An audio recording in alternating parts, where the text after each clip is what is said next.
مذہب الگ چیز ہے، سائنس الگ چیز ہے۔ مذہب اور سائنس دونوں کبھی ایک ساتھ مل نہیں سکتے، اور اس کا ریکارڈ پورا موجود ہے، وہ ایک الگ ڈسکشن ہے۔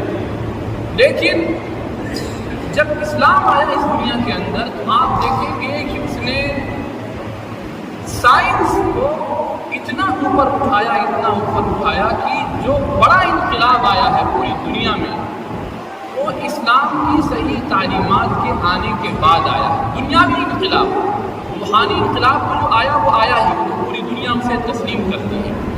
لیکن اس دنیا کے اندر بھی جو چینجز آئے، جو صحیح انقلاب آیا، جو دنیا کا یہ دماغ بنا سوچنے کا، غور کرنے کا، کائنات کے اندر، کائنات کی ہر شے میں، اور اس کے بعد پھر نئے نئے انوینشنز جو پوری دنیا میں ہوئے ہیں وہ اسلام کی تعلیمات کے آنے کے بعد۔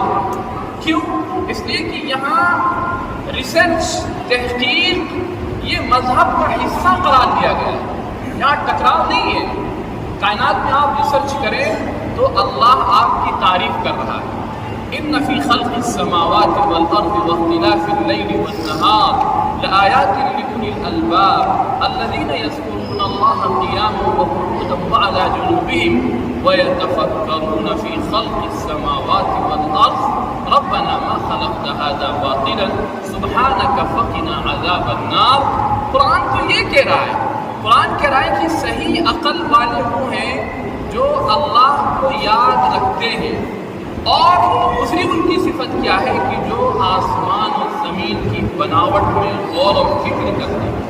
چاند، افلم ينظروا الى السماء فوقهم كيف بنيناها وزيناها وما لها من فروج والارض مددناها والقينا فيها رواسي وانبتنا فيها من كل زوج بهيج تبصرة وذكرى لكل عبد منيب۔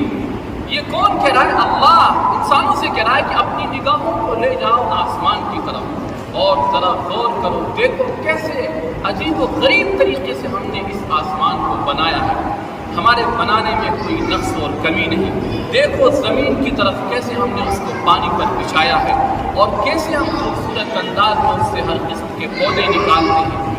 ان فی ذلک لآیات لقوم یتفکرون۔ اس پوری کائنات کے اندر غور و فکر کرنے والوں کے لیے اللہ کی ربوبیت کی بڑی زبردست نشانیاں ہیں۔ کہیں کہا گیا لقوم یعقلون، کہیں لقوم یتفکرون۔ بار بار قرآن کہتا ہے کہ تم اپنی عقل کا، اپنی فکر کا، اپنی سوچ کا استعمال کرو کائنات کی ریسرچ اور تحقیق میں۔